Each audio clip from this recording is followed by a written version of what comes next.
we're back again to learn more about our feet, and I'll share with you an exercise to help us keep your balance even better. So if you look at my feet, you'll notice they're in a turned out position, what are called 10 minutes after 10 o'clock. Okay? They're not pointed upright, but rather they have a natural turn out position.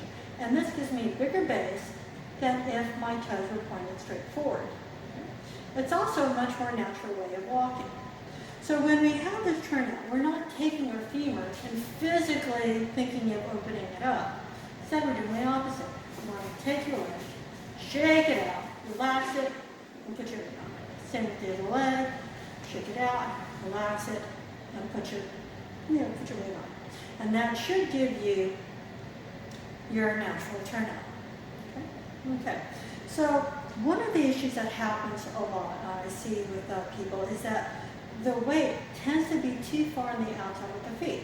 So I have an exercise that we're going to show you today to help correct that problem. What we need to do is work on exercises this instep to get that big toe down. So what you're going to do is going to stand together with your natural turnout and your heels together, and you're going to come all the way up, but make sure to keep your heels together. Then you're going to come all the way down slowly. What we're not doing is this, where my heel are apart. That's not what we're looking for. We're looking to exercise that instep that helps keep our big toe down. So all the way up, and slowly let yourself down. Up again. If you need to hold on to something, a wall or chair, then that's fine. Again, the whole point of this is to make sure that you know how to exercise that instep. Okay? After doing this exercise, which is something you can add to your daily routine before you put on your shoes, before you go off to work that day or something, you may find that your feet now go flat on the floor. And that's usually a good thing, because that's also going to give you more grounding and more balance. And so now you might be asking yourself, well, how do you know that you're positioned correctly, right? We have our weight on the ball of our big toe and our little toe, and also some weight on the back of our heel.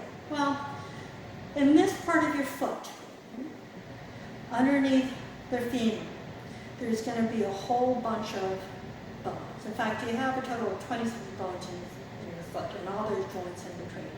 And that's designed so that when you put your weight on it, this will start flexing down. And you will feel that, right? So if you shift your weight back and forth and just put your weight down, you can feel this sponginess happening as all those bones and all those joints absorb the impact. If your weight is too far back or too far forward, you won't feel that at all. Okay?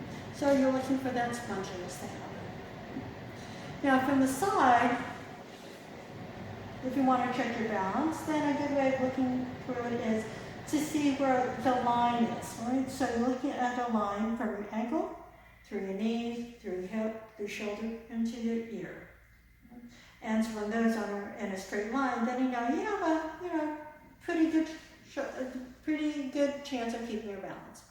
What we're after, all this work that we've been doing, is teaching you how to keep the bones aligned without having to use excess muscle.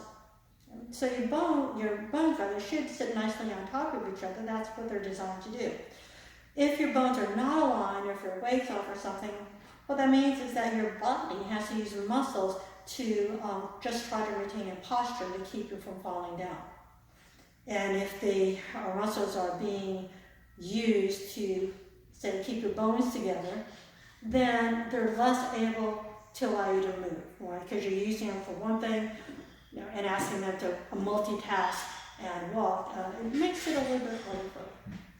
Okay, so that's it for today. I hope you learned something, and we'll see you next time. Thank you.